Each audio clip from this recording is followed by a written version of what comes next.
Right. 18வது கேள்வி. இந்த notes கேள்விகள் பெரிய ஒரு குழப்பகரமான விஷயம் ஒன்றும் இல்லை, அதனால நான் லேசாக சொல்லிட்டு போகிறேன். 18வது கேள்வி மிச்ச லேசான கேள்வி. இதுல எல்லாம் பிழையே விடக்கூடாது நீங்கள் 2ஆம் தவணையில். நிறுவனம் ஒன்றின் ஏட்டிலிருந்து எடுக்கப்பட்ட கொடுக்கல் வாங்கல்கள் வருமாறு இதற்கு பொருத்தமான மூல ஏடுகள் கேட்டிக்குது.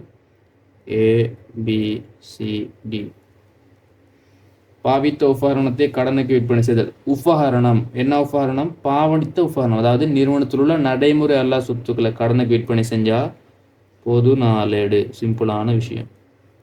பொது நாளேடுக்குள்ள மூல ஆவணம் பொது நாட்குறிப்பு கைச்சாத்து. 2வது, கடனுக்கு விற்பனை செய்த பண்டங்கள் உட்திருப்பப்படுகிறது. கடனுக்கு விற்பனை செஞ்சது உட்திருப்பப்பட்டுகிறது. அப்ப என்ன? உட்திரும்பல் நாளேடு.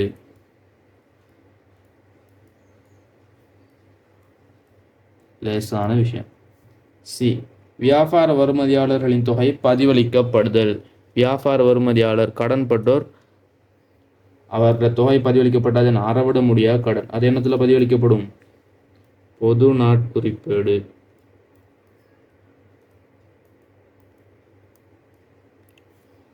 டி, வழங்குனர்களுக்கு கழிவுடன் காசு செலுத்தப்படல். காசு நிறுவனத்திலிருந்து வெளியே போகுது. என்ன?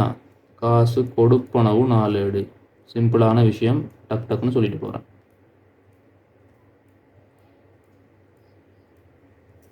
ரைட். அடுத்தது 19வது. தனி வியாபாரமான நித்யா வியாபாரமானது விற்பனை இன்றியல் திருப்புக என்ற அடிப்படையில் பொருட்களை விற்பனை செய்கிறது. ரைட். முக்கியமான ஒரு கேள்வி, பார்த்துக்கணும். முகவருக்கு பொருட்கள் அனுப்பப்பட்ட தேதியிலிருந்து 30 நாட்களுக்குள் விற்பனை செய்யப்படாத பொருட்களை திருப்பி அனுப்ப வேண்டும். முகவருக்கு விநியோகம் செஞ்சு 30 நாட்களுக்குள்ள விற்கப்பட இல்லாட்டி திருப்பி அனுப்பணுமா? ரைட். 10/10/2023 10 லட்சம் கிரயமான பொருட்கள் முகவர் ஒருவருக்கு அனுப்பப்பட்டது. இப்பொருட்களின் விற்பனை விலை 15 லட்சம். 10 லட்சம் நான் 3 சைபர் விடுத்து 1000 எடுக்கிறேன். 1000 கிரயம். விற்பனை விலை 1500. ரைட். இம்முகவரால் 31/10/2023 வரையில் 80% மட்டுமே விற்பனை செய்யக்கூடியதாக இருந்தது. மேற்படி கொடுக்கல் வாங்கல் தொடர்பில் பின்வருவனவற்றை கணிப்பிடுக. 31/10/2023 முடிவடைந்த மாதத்திற்கான விற்பனை வருமானம். எவ்வளோத்தை விற்பனை செஞ்சுக்கிறோமோ அதை காட்டுனா சரி. கிரயத்தை காட்டுறதா விற்பனை விலையிலிருந்து காட்டுறதா? விற்பனை விலையிலிருந்து தான் 80% காட்டணும். 80% தான் விற்பனை செஞ்சுக்கிறாராம். அப்போ 1500 இருந்து 1500 3 சைவரை போட்டு செய்வோமே. தர 1500 தர. இதுல 80% வித்து முடிச்சுட்டாராம். அப்ப அந்த 80% மட்டும்தான் விற்பனை வருமானம் நம்ம பதியணும். மிச்சம் இருப்ப அவர் என்ன செய்வாரு? நிறுவனத்துக்கு திருப்பி அனுப்பிடுவாரு. ரைட். அப்ப 1500க்கு 80% எவ்வளோ? 1200. அதாவது 12 லட்சம் ரூபாய். லேசான கேள்வி. ஆனாக்கு 12 லட்சம் ரூபாய். ஆவண்ணா. அடுத்தது 31/10/2023 காணப்பட்ட இருப்பின் பெறுமதி. ரைட். இதுதான் பிளவிட்டுகிற முக்கியமான சந்தர்ப்பம். எல்லாரும் பிளவுறது. 1500 1200 வித்தா 3 லட்சம் அப்படி நடிக்கிறதா? இல்ல. கிரயத்தை தான் நம்ம சொத்தாக காட்டுவோம். விற்பனை வருமானத்தை சொத்தாக காட்டுறது இல்ல, கிரயத்தை. ரைட்.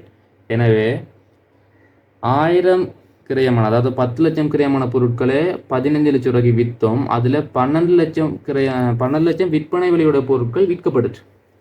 இன்னும் 3 லட்சம் விற்பனை விலையில் உள்ள பொருட்கள் இருக்குது.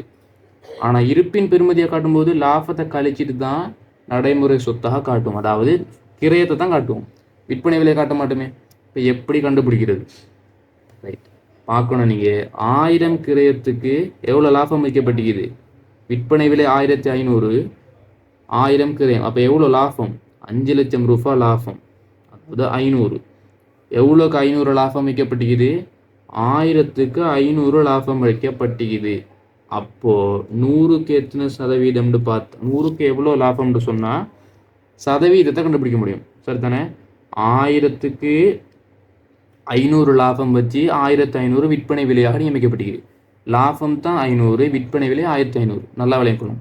கிரயம் 1000, லாபம் 500 சேர்த்து விற்பனை விலை 1500. அப்போது 1000க்கு 500 லாபம்னு சொன்னால் 100க்கு எவ்வளோ? 50% இலாபம். என்னத்தில்? கிரயத்தில் இலாபம் வைக்கப்பட்டிருக்கிறது. கிரயத்தில் 50% இலாபம் வைக்கப்பட்டுள்ளது. இப்போ எப்படி பார்க்கறதுன்னு சொன்னால், விற்பனை விலை சமன் கிரயம் சக இலாபம். ரைட். விற்பனை விலையில் 100% தந்திருந்தா, விற்பனை விலையில இவ்வளோ சதவீதம் இலாபம்னு தந்திருந்தா விற்பனை விலையை 100 எடுக்கணும். அதுவே கிரயத்தில் இத்தனை சதவீதம் தந்திருந்தா கிரயத்தை 100 எடுக்கணும். தேவையான எழுதிக்கொள்ளுங்க. விற்பனை விலையில ஒரு குறிப்பிட்ட சதவீதம் தந்திருந்தால் விற்பனை விலையை 100 எடுக்க வேண்டும் அப்படின்னு ஒரு பாயிண்ட் போட எழுதிக்கணும். உங்களுக்கு தேவையான இடத்துல எழுதிக்கணும். அதுவே கிரயத்தில் குறிப்பிட்ட சதவீதம் தந்திருந்தால் கிரயத்தை 100% எடுக்க வேண்டும். இப்போ இந்த இடத்துல கிரயத்தில் தான் 50% இலாபம் வச்சு வித்திக்கிறோம். எனவே கிரயத்தை தான் 100 எடுக்கணும். கிரயம் 100 இருந்தால் லாபம் 50. அப்போ விற்பனை விலையத்தின 150 150 தான் விற்பனை விலை. ரைட். இப்போ விற்கப்படாமல் இருக்குது எவ்வளோ பொருள் இருக்குது? 1500 1200 போனால் 3 லட்சம். இந்த 3 லட்சம் என்பது கிரயமா விற்பனை விலையா? விற்பனை விலை. எனவே 150% தர. இப்போ நமக்கு என்ன தேவை? இருப்பின் பெறுமதி பார்க்க கிரயம் தேவை. கிரயம் எத்தனை சதவீதம்? 100%. எப்படி வழங்கித்தானே? வீடியோ ஒருத்தரை ரிவைண்ட் பண்ணி பாருங்க. 1000 தேவையான ரிவைண்ட் பண்ணி பாருங்க. 1500 விற்பனை விலையுடைய பொருட்களில் 1200 விற்பனை செஞ்சு முடிச்சா 3 லட்சம் விற்பனை விலை உள்ள பொருட்கள் இருக்குது. அதுதான் இந்த இருக்குது. இந்த 3 லட்சத்தில் கிரயத்தை எப்படி பார்க்கறது? 3 லட்சத்துக்கு 150% விற்பனை விலை கிரயம் ரெண்டையும் சேர்த்து, கிரயம் இலாபம் ரெண்டையும் சேர்த்து 3 லட்சத்துக்கு 150%.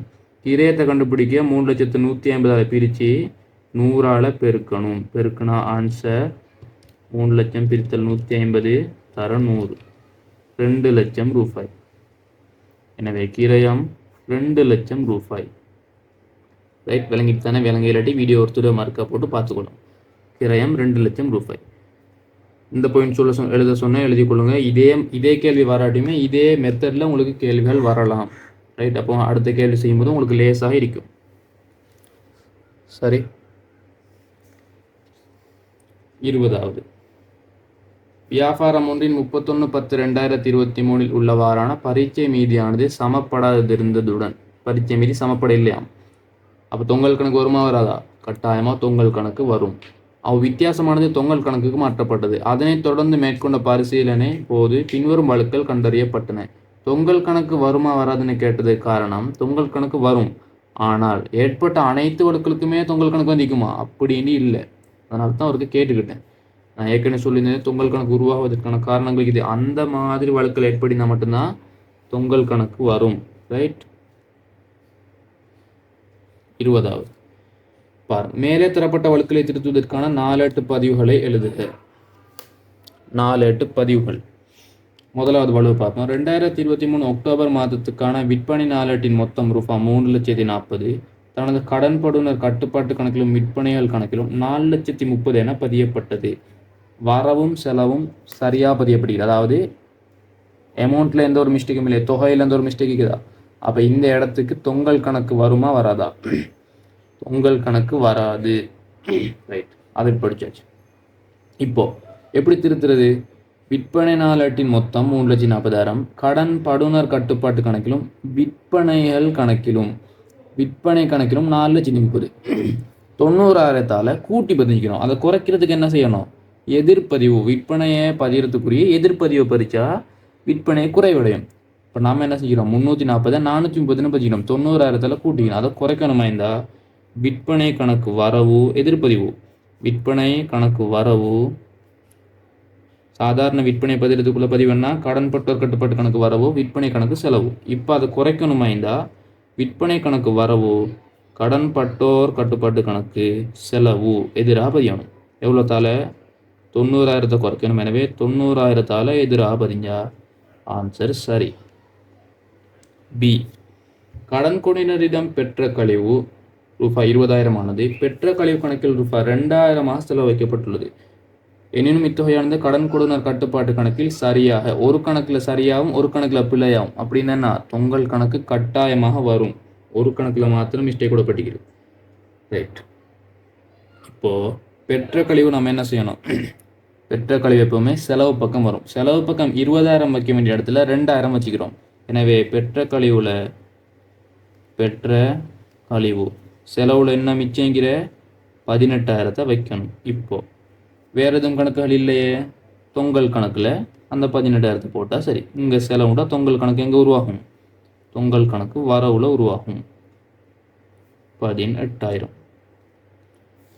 விளம்பல் அவசியம் இல்லை, எனவே விளம்பல் தேவையில்லை. விளம்பல் கேட்டிருந்தால் அதில் உள்ள வலுவை அப்படி விளக்கலாம். சரி, பெற்ற கழிவு 20,000 பெற்ற கழிவானது 2,000 பதியப்பட்ட வலு திருத்தப்பட்டது. அவ்வளோதான், சிம்பிள். 21வது நோட்ஸ் கேள்வி என்பதால் கொஞ்சம் வேகமாக போகிறேன். பின்வரும் கொடுக்கல் வாங்கல்களை பதிவு செய்வதற்கு பொது பெயரேட்டிலான கணக்குகளை தருக. பெற வேண்டிய வாடகை என்ன பதிவு? பெற வேண்டிய வருமதி வாடகை கணக்கு. பெற வேண்டியன்னு சொன்னால் வருமதியாக காணப்படுது. வருமதி வாடகை, வருமதி எல்லாமே சொத்துக்கள், எனவே வரவுல வரும். வருமதி வாடகை கணக்கு வரவு. செலவு என்ன? வாடகை வருமான கணக்கு. வருமானங்கள் தானே. பெற வேண்டிய வாடகை என்ன? வருமானம். எனவே வாடகை வருமான கணக்கு செலவு. இப்படி நீங்கள் கொஞ்சம் தெளிவாக எழுதணும். எல்லா டீச்சர்ஸும் எல்லா ஸ்கீம்ஸும் ஆன்சர் இப்படி இருக்காது. இப்போ நீங்கள் அந்த நான் சென்ட் பண்ணிக்கிற பேப்பரில் பார்க்கலாம், அட்டுரு வாடகை கணக்கு வாடகை கணக்குன்னு தானே இருக்குது. நீங்கள் 2ஆம் தவணை தானே அப்படின்னு சொல்லி போட்டு இருக்கலாம். ஆனால் எல்லா டைமும் சரி போட மாட்டாங்க. விளக்கமாக நல்லா தெளிவாக எழுதணும். வருமதி வாடகை கணக்கு வாடகை வருமான கணக்கு செலவு. 2வது முற்பண சம்பளம். முற்பண சம்பளம் என்ன? அதுவும் ஒரு சொத்து. நம்ம ஏற்கனவே கொடுத்து வச்சிடும், அட்வான்ஸை கொடுத்து வச்சிடும். எனவே முற்பண சம்பள கணக்கு வரவு. முற்பண சம்பள கணக்கு வரவு. முற்பண சம்பள கணக்கு என்ன? ஒரு சொத்து. முற்பண சம்பள கணக்கு ஒரு சொத்து. ரைட். முற்பண சம்பள கணக்கு வரவு. சம்பள கணக்கில் செலவு வைக்கிறது. சம்பள கணக்கு வருமா? இந்த இடத்துல வராது. காசு கணக்கு செலவு. காசு கணக்கு செலவு. காசாக தானே கொடுத்திருப்போம். முற்பணமாக காசாக கொடுத்துக்கிறோம் சம்பளத்தை. எனவே முற்பண சம்பள கணக்கு வரவு. ஒரு சொத்து அதிகரிக்குது. காசு கணக்கு செலவு. ஒரு சொத்து குறைவடையுது. இதுதான் பதிவு. காசு கணக்கு செலவு. 22வது இலகுவான கேள்வி சொல்லிட்டு போகிறேன். பின்வரும் கணக்கீடு நடவடிக்கைகளுக்கு பொருத்தமான கணக்கீடு என்ன கரு? நிதி நிலைமை கூட்டில் வியாபார இருப்புகளின் கிரயம் தேறிய தேரக்கூடிய பெறுமதிகளில் குறைந்த பெறுமதினை என காணல். அதாவது ஒரு நட்டம் ஏற்பட போது அந்த நட்டத்தை நம்ம முன்கூடியே காட்டுறோம். அதான் அது தேறிய தேரக்கூடிய பெறுமதியில் குறைந்த பெறுமதினை காணுது. பாதுகாப்பு எண்ணக்கரு. ரைட். பாதுகாப்பு எண்ணக்கரு. அதுவே இப்படி கேட்கலாம் உங்கள்கிட்ட. நிதி நிலைமை கூட்டில் வியாபார இருப்புகளின் கிரயம் தேறிய தேரத்தக்கூடிய பெறுமதிகளில் நட்டம் ஒன்று ஏற்படுமாயின் அதனை வருமான கூட்டில் செலவுகளாக இனங்காண்பதற்கான எண்ணக்கருன்னு கேட்டால் என்னது? தேவையான வீடியோ ரிவைண்ட் பண்ணி பார்த்துக்கொள்ளுங்க. அதனை செலவுகளை வருமான கூட்டில் இனங்காண்பதற்கான எண்ணக்கருன்னு கேட்டால் இணைதல் எண்ணக்கரு. ரைட். ஒரே விஷயத்தை 2 மாதிரி கேட்கலாம். பி. நிதி நிலைமை கூட்டில் பொறுப்புகளை நடைமுறை அல்லாதவை என வகைப்படுத்துதல். ஏற்கனவே சொல்லியிருந்தேன், அப்புறம் சொல்லியிருந்தேன். தொடர்ந்து இயங்குதல் எண்ணக்கரு. தொடர்ந்து இயங்குதல் எண்ணக்கரு. 22 பிக்கு தொடர்ந்து இயங்குதல் எண்ணக்கரு. சி. விற்பனை செய்யப்படும் பொருட்களுக்கு வழங்கப்படும் உத்தரவாதத்திற்கான ஏற்பாடினை செய்தல். விற்பனை செய்யப்படும் பொருட்களுக்கு வழங்கப்படும் உத்தரவாதத்திற்கான ஏற்பாடு. உத்தரவாத ஏற்பாடுன்னு சொன்னால் எதிர்காலத்தில் ஒரு நட்டம் ஏற்படுமா இருந்தால் அதை நம்ம எதிர்காலத்தை ஏற்படுற நட்டத்தை இப்போவே காட்டி வச்சுக்கொள்ளுது. என்னது? பாதுகாப்பு எண்ணக்கரு. பாதுகாப்பு எண்ணக்கரு தான் எதிர்காலத்தில் ஏற்பட இருக்கும் நட்டங்களை இப்போவே வருமான கூட்டில் செலவுகளாக காட்டிக்கொள்ளுது. எனவே சிக்கு பாதுகாப்பு எண்ணக்கரு. டி. உழைக்கப்பட்ட இலாபத்திலிருந்து உரிமையாளரினால் எடுக்கப்பட்ட தொகையினை கழித்தல். உழைக்கப்பட்ட இலாபத்திலிருந்து உரிமையாளரினால் எடுக்கப்பட்ட தொகையினை கழித்தல். என்ன? லாபத்தை எடுத்துக்கிறான்னு என்ன அர்த்தம்? பற்ற கழிக்கிறதுக்குரிய அடிப்படை அழகுசார் எண்ணக்கரு. நிறுவனம் வேற, உரிமையாளர் வேற. அழகுசார் எண்ணக்கரு. அடுத்தது 23வது சொத்து சமன் உரிமை சா பொறுப்பு. லேசான கேள்வி. சொத்து பொறுப்பு உரிமை. கேள்வி பாருங்க. பின்வரும் ஒவ்வொரு நடவடிக்கை காரணமாக சொத்துக்கள் பொறுப்புகள் உரிமையாண்மை என்பனவற்றில் ஏற்படுத்தக்கூடிய தாக்கங்களை அதிகரிக்கும் குறை மாற்றமில்லை என்பதனை தொகையுடன் தருக. லேசானது. முன்னுக்கு எம்சிக்கு தந்தான் இப்போ ப்ளஸ் மைனஸ் போடாமல் அதிகரிக்கும் குறையுண்டு கேட்டுக்கிறான். அவ்வளோதான். ரூபா 2 லட்சம் கிரயமான பண்டங்கள் கடனுக்கு கொள்வனவு. பண்டங்கள் கொள்வனவு செஞ்சேன்னா சொத்துல 2 லட்சம் ரூபா அதிகரிப்பு கேட்டால் நீங்கள் எழுதணும் அதிகரிப்புண்டு. சொத்துல 2 லட்சம் ரூபா அதிகரிப்பு. பண்டங்கள் கடனுக்கு கொள்வனவு செஞ்சால் கடன் அதிகரிக்கிறேன். எனவே பொறுப்புல 2 லட்சம் ரூபா அதிகரிப்பு. அன்னைக்குல 2 லட்சம் ஃபுல்லாக போடணும். நான் 200 போடுறேன். 2 லட்சம் ஃபுல்லாக போடணும். அமௌண்ட் 3 சைஃபர் தரையிலே அங்கே உரிமையாண்மையில மாற்றம் ஏற்படுமா? கடனுக்கு பொருட்களை கொள்ளணும் செஞ்சா மாற்றம் இல்லை. லேசான கேள்வி. பி, உரிமையாளர் ரூபா 6 லட்சம் பெறுமதியான மோட்டார் வாகனம் வணிகத்துக்காக ஈடுபடுத்தப்படல். உரிமையாளர் வணிகத்துக்கு மூலதனம் இட்டிக்கிறார். என்ன? ரூபா 6 லட்சம் உரிமையாண்மையில அதிகரிப்பு. நான் உனக்கு அதிகரிப்பு எழுதையில நீங்கள் எழுதிக்கணும். பொறுப்புல ஏதாச்சும் மாற்றம் ஏற்படுமா? நோ சேஞ்ச், மாற்றம் இல்லை. மாற்றம் இல்லைன்னு எழுதணும். சொத்துக்கள் என்ன செய்யும்? 6 லட்சம் மோட்டார் வாகனத்தில் ரூபா 6 லட்சம் அதிகரிப்பு ஏற்படும். நீங்கள் அதிகரிப்பு குறைய போட்டு எழுதிக்கணும். சி, ரூபா 10,000 கடன்பட்டோர் மீது பதிவளிக்கப்பட்டது. அறவிட முடியாத கடன். என்ன செய்வோம்? கடன்பட்டோரில் மைனஸ் 10,000. எனவே சொத்துல குறையும் 10,000. பொறுப்புல மாற்றம் ஏற்படுமா? மாற்றம் இல்லை. அறவிட முடியாத கடன் என்பது ஒரு செலவுகள் எல்லாமே உரிமையாண்மையை குறைக்கும். எனவே மைனஸ் 10,000 குறையும். உரிமையில குறையும். டி, மோட்டார் வாகன பெருமான தேவை ரூபா 12,000. ரைட். மோட்டார் வாகன பெருமான தேவை என்பது ஒரு செலவு. எனவே மைனஸ் 12,000 உரிமையாண்மையில குறையும். பொறுப்புல மாற்றம் ஏற்படுமா? இல்லை. பெருமான தேவை என்பது நடைமுறை அல்ல சொத்துல குறைவு ஏற்படும். ரைட். எனவே சொத்துலையும் மைனஸ் 12,000 குறையும். லேசான கேள்வி, டக்குன்னு சொல்லிட்டு போகிறது காரணம் இது ஒரு சிம்பிளான விஷயம். 24வது, பின்வரும் தவறுகள் காரணமாக பரீட்சை மீதின் மொத்தங்களில் மாற்றம் ஏற்படுமா அல்லது மாற்றம் ஏற்படாதா என்பதனை குறிப்பிடுக. ரைட். ஏற்கனவே சொல்லி தந்தது.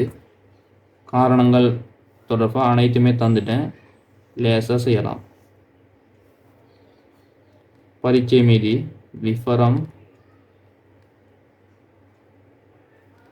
வரவு, செலவு. சும்மா உதாரணத்தை செஞ்சீங்கப்பா. ஏ, ரூபா 2 லட்சம் கடன் விற்பனை நாளேட்டில் பதியப்படவில்லை. விற்பனை நாளேட்டிலேயே பதியப்படலையாம். அந்த நோட்ஸ் எடுத்து பாருங்க. நாளேட்டில் விடுபட்டிருந்தா பரீட்சை மீதி சமப்படும். கணக்கு பிழை, ஆனால் பரீட்சை மீதி சமப்படும். இங்கே கேட்டுக்கிற பரீட்சை மீதி மொத்தங்களில் மாற்றம் ஏற்படுமாண்டா பரீட்சை மீதில டோட்டல் இதுதானே மாற்றம் ஏற்படுமாண்டா சமப்படாமல் இருக்குமா அப்படின்னு கேட்டுக்குது. சமப்படாமையா இருக்கும். கடன் விற்பனை நாட்டில் பதியப்படலாட்டி சமப்படும். எனவே ஏற்படாது வரும். இட ஏற்படாது. முதலாவதுக்கு ஏற்படாது. பரீட்சை மீதியில் மொத்தங்களில் மாற்றம் ஏற்படாது. 4 இடத்துல விடுபட்டிக்கு. 2வது, செலுத்த வேண்டிய சம்பளம் ரூபாய் 5,000 பரீட்சை மீதியில் வரவில் உள்ளது. செலுத்த வேண்டிய சம்பளம் என்பது செலவு பக்கம் வரணும். அது ஒரு பொறுப்புகள் எல்லாமே செலவு பக்கம் வரணும். செலுத்த வேண்டிய சம்பளம் செலவு பக்கம் வர வேண்டியது வரவு பக்கமாக வச்சுக்கிறோம். ஒரு கணக்கில் மாத்திரம் மிஸ்டேக் ஏற்பட்டுக்குது. அதுவும் பக்கம் மாறி மிஸ்டேக் ஏற்பட்டுக்கிறது. என்ன நடந்துக்கிறேன்? பரீட்சை மீதி சமப்படாது. எனவே பரீட்சை மீதி மொத்தத்தில் மாற்றம் ஏற்படும். பரீட்சை மீதி மொத்தத்தில் மாற்றம் ஏற்படும். 3வது, சி, ரூபா 1 லட்சம் கடன் கொள்வனவு நாளேட்டில் ரூபா 10,000 என பதியப்பட்டுள்ளது. தொந்த நோட்ஸ் நேரடியாக தந்திக்கிறேன். நாளேட்டில் அமௌண்ட் மிஸ்டேக் ஏற்பட்டா நாளேட்டில் தொகைகளை மாற்றி பதிஞ்சா பரீட்சை மீதில் மாற்றம் ஏற்படாது. பரீட்சை மீதி 2 பக்கமுமே சமனாக தான் காணப்படும். இங்கேயும் 10,000 இங்கேயும் 10,000 விழுந்துடும். வரவு செலவு சமன். பரீட்சை மீதில் மாற்றம் ஏற்படாது. வலு ஓகே, அது தவறு தான். பரீட்சை மீதி மாற்றம் ஏற்படாதா? மாற்றம் ஏற்படாது. டி, பெற்ற கழிவு ரூபாய் 6,000 கொடுத்த கழிவு கணக்கில் பதியப்பட்டுள்ளது. பெற்ற கழிவு என்பது வருமானம் எல்லாமே செலவு பக்கம் பதியப்பட வேண்டும். செலவு பக்கம் பதிய வேண்டியது கொடுத்த கழிவு கணக்கில் வரவில் பதியப்பட்டுள்ளது. பக்கத்தை மாறி பதிஞ்சிக்கிறோம். ஒரு கணக்கில் மிஸ்டேக் ஏற்படுகிறது. எனவே பரீட்சை மீதிய டோட்டலில் மாற்றம் ஏற்படும். அப்புறம் தந்த காரணத்தை வச்சு நீங்கள் பார்த்தா லேசாக ஆன்சர் எடுக்கலாம். 4 8 காரணங்கள் தந்திக்கிறேன். பரீட்சை மீதியில் தொங்கல் உருவாவதற்கான காரணம், தொங்கல் உருவாகாமைக்கான காரணம். தொங்கல் உருவாகுதல்ல என்ன, பரீட்சை மீதி மொத்தங்களில் மாற்றம் ஏற்படுவது, பரீட்சை மீதி சமப்பட இல்லை.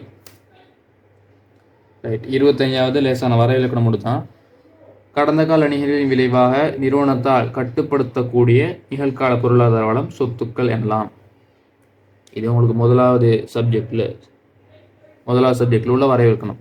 உங்களுக்கு இப்போ அடுத்த எக்ஸாமில் பொறுப்புகள் தொடர்பாகவும் கேட்டு வரலாம். Right, that's it. 25 கேள்விகள் செய்துவிடப்பட்டிருக்குது. துறப்பாக ஏதாச்சும் டவுட் இருந்தால் கமெண்ட்ஸில் கேளுங்க. ரைட், அப்படி வாட்ஸ்அப் குரூப் இது ஜாயின் பண்ணிக்கொள்ளுங்க. பேப்பர் தேவையானாலுக்கு மெசேஜ் பண்ணி பெற்றுக்கொள்ளுங்க. இதில் எவ்வளோ பேர் பார்க்குறீங்க, இது துறப்பாக எவ்வளோ கவனம் செலுத்துறீங்கன்னு பார்த்துட்டு தான் பார்ட் 2 செய்து வர்றதா இல்லையா என்பது யோசிக்கப்படும். இப்போ வீடியோ செஞ்சுட்டு யாரும் பார்க்காட்டி செய்யறதில் அர்த்தமில்லை.